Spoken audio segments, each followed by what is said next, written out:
जय श्री राधे कृष्ण। श्री गर्ग सीता गिरिराज खंडे 9वां अध्याय। गिरिराज गोवर्धन की उत्पत्ति का वर्णन। बोला श्रव बोले, देवऋषि मान आश्चर्य की बात है। गोवर्धन साक्षात पर्वतों का राजा एवं शरीर को बहुत ही प्रिय है। उसके समान दूसरा तीर्थ न तो इस भूतल पर है और न ही स्वर्ग में। मामते आप साक्षात श्री हरि के हृदय हैं। अतः अब यह बताइए कि यह गिरिराज श्री कृष्ण के वक्षस्थल से कब प्रकट हुआ। श्री नारद जी ने कहा, राजन मामते गोलोक के प्राकट्य का वृतांत सुनो। यह श्री हरि की आदि लीला से संबद्ध है और मनुष्यों को धर्म अर्थ काम तथा मोक्ष चारों पुरुषार्थ प्रदान करने वाला है। प्रकृति से परे विद्यमान साक्षात परिपूर्ण तुम भगवान श्री कृष्ण सर्वसमर्थ निर्गुण पुरुष एवं अनादि आत्मा है। उनका तेज अंतर्मुखी है। वे स्वयं प्रकाश प्रभु निरंतर रमणशील हैं, जिन पर दामाभिमानी गणनाशील देवताओं का ईश्वर काल भी शासन करने में समर्थ नहीं है। राजन माया भी जिन पर अपना प्रभाव नहीं डाल सकती, उन पर महत्व और सत्ववादी गुणों का वश तो चल ही कैसे सकता है। राजन उनमें कभी मन चित्त बुद्धि और अहंकार का भी प्रवेश नहीं होता। उन्होंने अपने संकल्प से अपने ही स्वरूप में साकार ब्रह्म को व्यक्त किया। सबसे पहले विशालकाय शेषनाग का प्रादुर्भाव हुआ, जो कमलनाल के सम्मान श्वेत वर्ण के हैं। उन्हीं की गोद में लोकवंदित मालोक गोलोक प्रकट हुआ, जिसे पाकर भक्ति युक्त पुरुष फिर इस संसार में नहीं लौटता। फिर असंख्य ब्रह्मांडों के अधिपति गोलोकनाथ भगवान श्री कृष्ण के चरणारविंद से त्रिपथगा गंगा प्रकट हुई।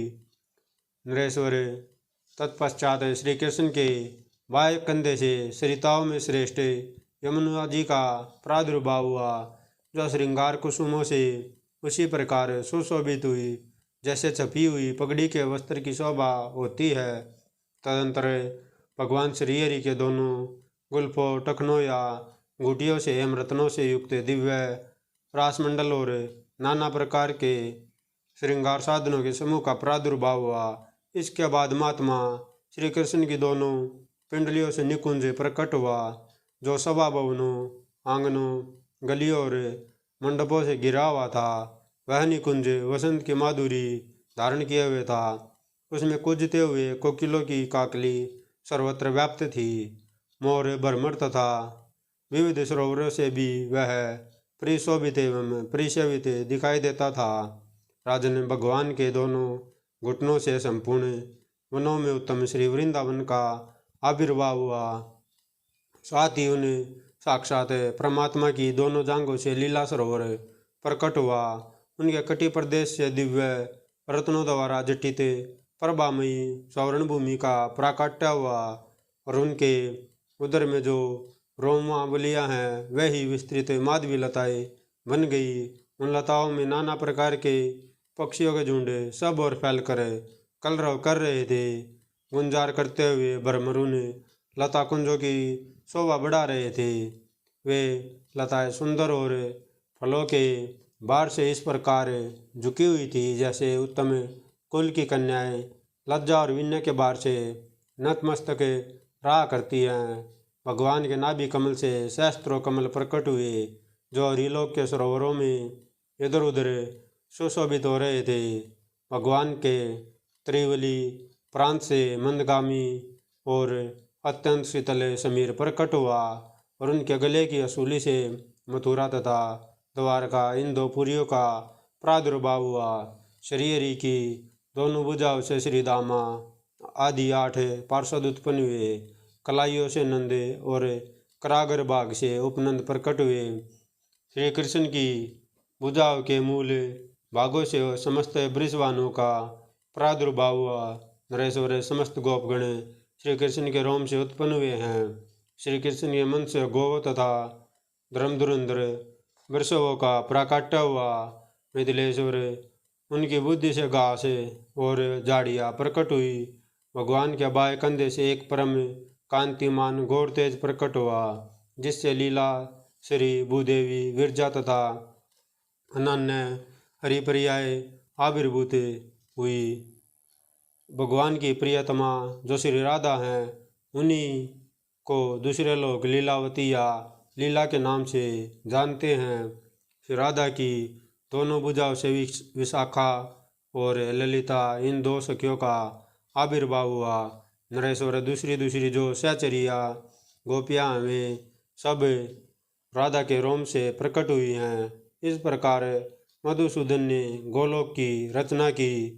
राजन इस तरह अपने संपूर्ण लोक की रचना करके असंख्य ब्रह्मांडों के अधिपति प्रातपर परमात्मा परमेश्वर परिपूर्ण देव श्री हरि वहाँ श्री राधा के साथ सुशोभित हुए।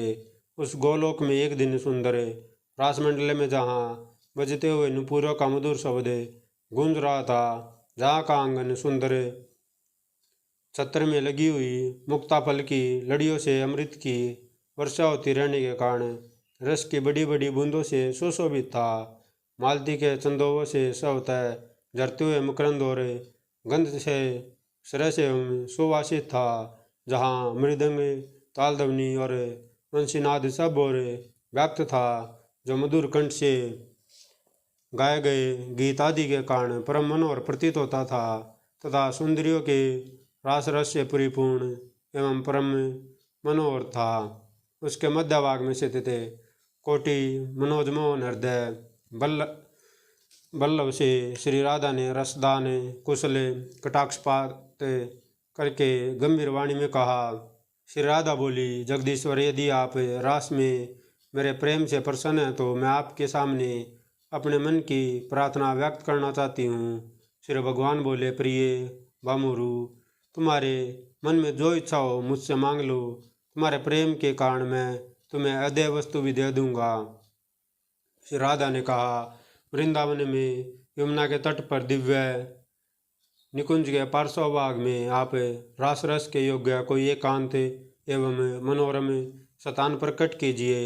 देव देव, यही मेरा मनोरथ है। नारद जी कहते हैं, राजन, तब तथास्तु कहकर भगवान ने एकांत लीला के योग्य शतान का चिंतन करते हुए नेत्र कमलों द्वारा अपने हृदय की ओर देखा। उसी समय गोपी समुदाय के देखते देखते श्री कृष्ण के हृदय से अनुराग के मूर्तिमान अंकुर की भांति एक सघन तेज प्रकट हुआ। रास भूमि में गिरकर वह पर्वत के आकार में बढ़ गया। वह सारा का सारा दिव्य पर्वत रतन धातु में था। सुंदर झरनों और कंदराव से उसकी बड़ी शोभा थी। कदम्ब, वकुल, अशोक आदि वृक्ष तथा लता जाल उसे और भी मनोहर बना रहे थे। मंदार और कुंदवरिंद से संपन्न उस पर्वत पर भांति भांति के पक्षी कलरव कर रहे थे। विदेहराज, एक ही क्षण में वह पर्वत 1,00,000 योजन विस्तृत और शेष की तरह 100 कोटि योजन लंबा हो गया। उसकी ऊंचाई 50 करोड़ योजन की हो गई। 50 कोटि योजन में फैला हुआ वह पर्वत सदा के लिए गजराज के समान स्थित दिखाई देने लगा। मैथिल उसके कोटि योजन विशाल सैकड़ों शिखर दीप्तिमान होने लगे। उन शिखरों से गोवर्धन पर्वत उसी प्रकार सुशोभित हुआ मानो सुवर्ण में उन्नत कलशों से कोई ऊंचा महल शोभा पा रहा हो। कोई कोई विद्वान उसे गिरी को गोवर्धन और दूसरे लोग सतश्रृंग कहते हैं। इतना विशाल होने पर भी वह पर्वत मन से उत्सुक सा होकर बढ़ने लगा। इससे गोलोक भय से विल हो गया और वहाँ सब और कोलाहल मच गया। यह देख श्री हरि उठे और अपने साक्षात हाथ से शीघ्र उसे ताड़ना दी और बोले, अरे प्रच्छन्न रूप से बढ़ता क्यों जा रहा है? संपूर्ण लोक को आच्छादित करके स्थित हो गया। क्या ये लोग यहाँ निवास नहीं करना चाहते? जो कहकर श्री हरि ने उसे शांत किया, उसका बढ़ना रोक दिया। उस उत्तम पर्वत को प्रकट हुआ देख भगवत प्रिया श्री राधा बहुत प्रसन्न हुई। राजन, वह उसके एकांत स्थल में श्री हरि के साथ सुशोभित होने लगी। इस प्रकार यह गिरिराज साक्षात श्री कृष्ण से प्रेरित होकर इस ब्रिजमंडल में आया है।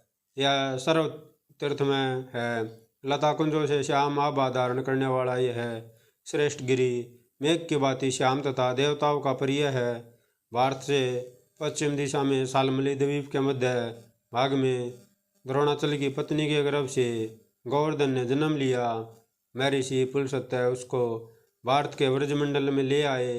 विदेहराज गोवर्धन की आगमन की बात मैं तुमसे पहले निवेदन कर चुका हूँ। जैसे यह पहले गोलोक में उत्सुकतापूर्वक बढ़ने लगा था, उसी तरह यहाँ भी बढ़े तो वह पृथ्वी तक के लिए एक ढक्कन बन जाएगा। यह सोचकर मुनि ने द्रोणपुत्र गोवर्धन को प्रतिदिन चिन्होने का शाप दे दिया।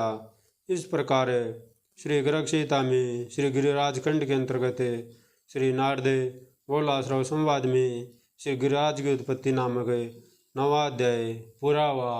जय श्री राधे कृष्ण। अगर कथा अच्छी लगे तो वीडियो को लाइक कीजिएगा, चैनल को सब्सक्राइब कीजिएगा। जय जय श्री राधे।